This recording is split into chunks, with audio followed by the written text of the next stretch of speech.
Imagine ser arrastado até a praça da cidade, na frente de todo mundo que você conhece, e ter a sua própria orelha pregada num pedaço de madeira. Você só tem duas opções: ficar ali, exposto até o fim do castigo, ou se libertar sozinho, na base da dor. Isso é real, aconteceu. E é só o número 3 dessa lista, os 5 castigos mais bizarros que a Idade Média já inventou. Fica até o final, porque o primeiro da lista vai fazer você agradecer por viver em 2026. Se você é novo por aqui, seja bem-vindo ao canal Curiosidades da História. Toda semana eu trago histórias reais que parecem ficção, mas não são. Se inscreve, ativa o sininho e vamos pro número 5. Na Alemanha e em partes da Europa medieval, existia um castigo pensado não para machucar o corpo, mas para destruir a reputação de alguém para o resto da vida: a máscara da vergonha. Era uma armadura de ferro que cobria a cabeça inteira, moldada de propósito para parecer um animal. Um porco para quem era acusado de gula, um burro para quem era considerado teimoso ou estúpido, uma língua enorme e ridícula esculpida na frente para fofoqueiras e mentirosos. A pessoa condenada era obrigada a usar essa máscara e desfilar pelas ruas da cidade, muitas vezes acorrentada, enquanto vizinhos, comerciantes e crianças jogavam comida podre, lama e xingamentos. Não doía o corpo, doía a alma. E numa sociedade pequena, onde todo mundo conhecia todo mundo, aquilo perseguia a pessoa pelo resto da vida. Você já deve ter visto esse em filme, aquele equipamento de madeira com buracos para os pulsos e pescoço plantado bem no meio da praça.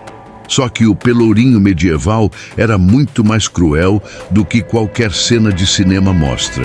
O condenado ficava preso ali por horas, às vezes dias, completamente exposto ao sol, à chuva e ao julgamento público. E o espetáculo não era passivo. A população era praticamente incentivada a participar, atirando ovos podres, vísceras de animais, fezes e pedras.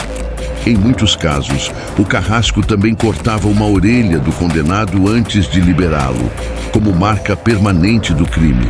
O pior, às vezes, o crime era simplesmente discordar da igreja, dever dinheiro ou ser acusado, sem provas, por um vizinho com raiva. E chegamos no castigo que eu prometi lá no início. Esse aqui é real. Está documentado em registros ingleses e franceses da época. E é tão estranho que parece invenção, mas não é. Ladrões e falsificadores de moeda, em algumas regiões da Inglaterra medieval, recebiam um castigo com um detalhe cruel. A orelha do condenado era literalmente pregada numa tábua de madeira no pelourinho, na frente de toda a cidade. Aí vinha a parte mais perturbadora. Quando o tempo do castigo acabava, o carrasco simplesmente ia embora e não soltava o prego. O condenado tinha duas escolhas: esperar alguém ter pena e libertá-lo, ou se arrancar sozinho, rasgando a própria orelha para poder ir embora. Esse castigo tinha um nome quase poético para algo tão brutal: a marca que não se esconde. Porque, diferente de uma multa ou de alguns dias preso, uma orelha rasgada contava a história do crime para o resto da vida da pessoa. Todo mundo que olhasse para ela saberia.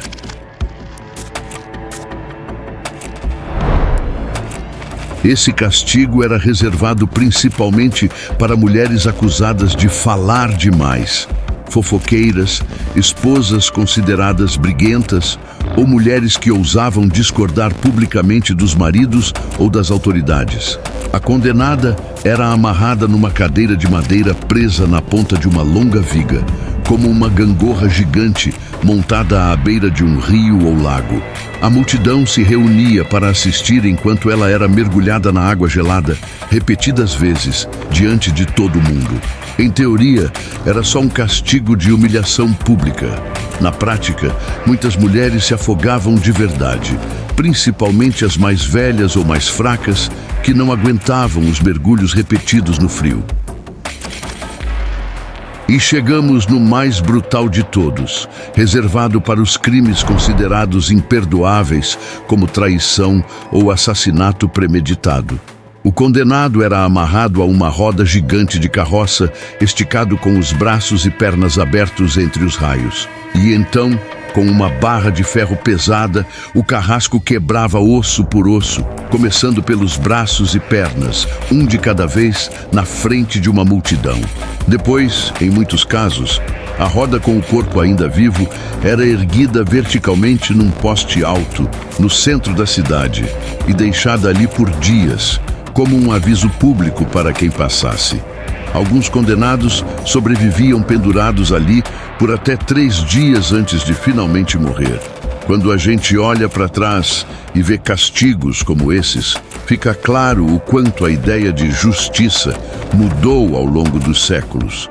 O que hoje classificaríamos como tortura, há alguns séculos era considerado normal, até necessário para manter a ordem. E o mais interessante é que muitos desses castigos não vinham de tribunais formais, mas da própria comunidade.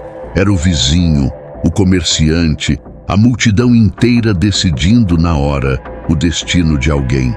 Se esse vídeo te deixou de queixo caído, deixa o like, comenta qual desses 5 te chocou mais e se inscreve no canal.